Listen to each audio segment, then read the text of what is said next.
Yo, what's up, ladies and gentlemen, jury? So, we're here to talk about one thing and one thing only. The recent announcement of Monster Hunter Cross Generations. So, we already know the game has been out in Japan for quite some time. Right, so there really isn't much speculation, right? We know already that what they've introduced is different styles of hunting.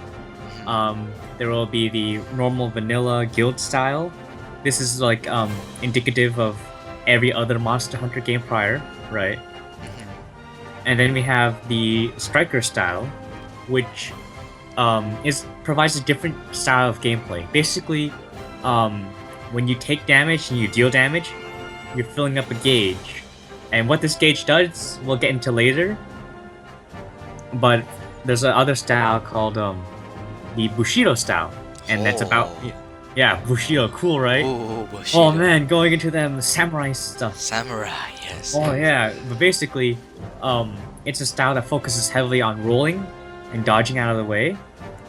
And then we have the aerial style, which is self-explanatory. You focus on air combos. It looks really cool, honestly. It does. Honestly, I would have to go with the striker style, because seems like, I don't know, I like dishing out damage and taking damage. I like being the tank of the team, basically. Personally, for me, I'd probably have to go with either the aerial or Bushido, because I play the insect glaive. It's all like spinning in the air. Yeah, actually the aerial is pretty cool too. If anything, I would switch between the two. Maybe I get bored of one and, you know, just switch between aerial and striker. Right. So earlier I mentioned the gauge, right? So what happens is when you fill the gauge, you are able to use your hunter art. So what's the hunter art? Well, if you look at the trailer, right, and you watched it, and you saw all those really cool, flashy moves, that's what your hunter arts are. You unlock them as you progress through the game.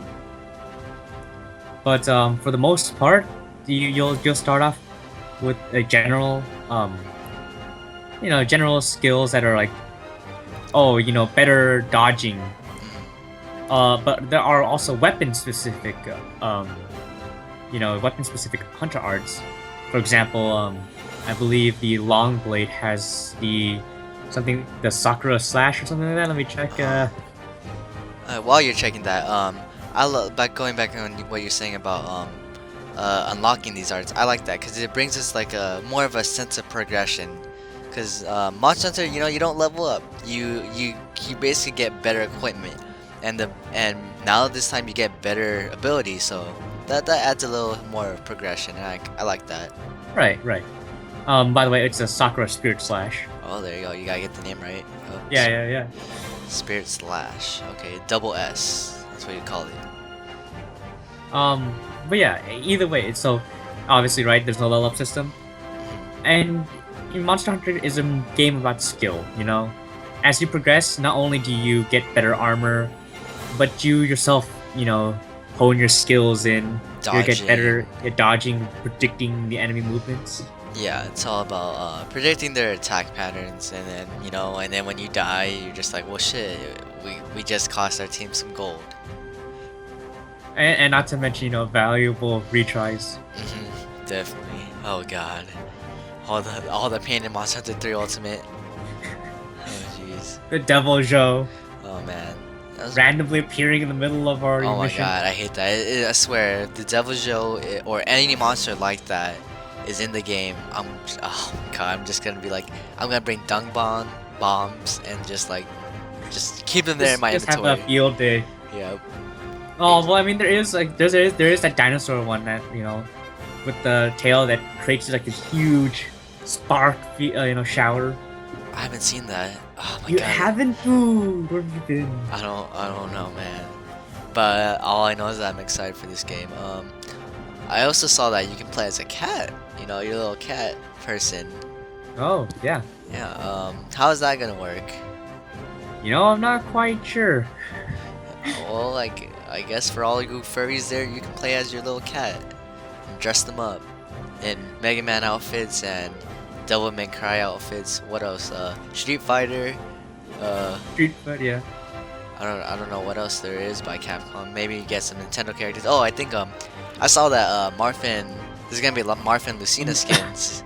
For the Is actual, there? yeah, for the actual Oh, characters, not the cats, but I yeah, was just like, that's gonna be interesting. yeah. But for the actual characters you're playing, yeah. So that's pretty cool. It is. Um. Oh, speaking of that, DLC. What do you think we could have with DLC other than costumes? Oh, there leaves a lot in the way for DLC. I know, obviously in previous Monster Hunter games, we've had a lot of DLC. Most of the time, it's you get to fight unique bosses or unique monsters. I should say. So I expect more of that this time around. It'd be really nice though if they use DLC as a means of introducing new monsters, perhaps. Yeah, I like that. Right. So we already have in the game itself, we have all the monsters in that game, but they'll create new quests and new monsters to go with them as time progresses. Yeah. Also, it could be previous monsters from different games. Oh, that's true. Right, Monster Hunter has a large selection of monsters to choose from. Yeah. So you just bring back returning monsters. You don't even have. They don't. Capcom doesn't even have to think of a new design. They already Just- have.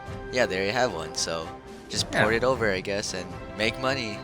Yeah, exactly. we'll That's what eat they it did up. for that's what they've been doing. So, like for Monster Hunter 4 Ultimate, for example, they brought back quite a few old monsters that have been around since like the first couple of games. Yeah. Being a mostly Nintendo fanboy, haven't played any other monsters than the Monster Hunters other than the ones on the Wii U and the 3DS. So seeing these cool monsters, man, they're new to me, but they may be old to other people, but they're new to me, so I like that. Exactly. Oh, but I would like a lot more, or maybe not a lot, but like a few more of those really big monsters. Like the ones, for example, like the Gen Moran Oh or my. the Ren Moran, where it's like you're on a ship, you're on the sand ship. Oh, that one. That's not that bad. Never mind. Yeah, the sand ship, and you get to drive the thing through Oh, it. never mind. That's not bad. Yeah. Okay. I thought you were talking about the underwater one. No, we're not talking about the sadist, where you literally spend like half the time drowning. Yeah. Okay, never mind. If it's like that, then honestly, yeah, Zero, you're right. I don't mind it at all. We need more of Don't those. worry, there's no water in this game. Yeah, they took it out. They finally Capcom listened. Finally. I mean, granted, the whole water mechanic did add a new, Annoyance. I- it was unique, and think about it, and in real world, right, there would be underwater monsters. Yeah. Yeah, I think that wraps up our discussion about why we're hyped for Monster Hunter and what to expect for it. Any last word, Zero? No, I don't think I have any this time, other than get ready for the hype. Yeah, coming out this year, so get ready and prepare to see videos about that, maybe review. So yeah. Absolutely. All right, guys. So this is Ace, And I'm Zero. and we're signing out. Ho there, fellow hunter!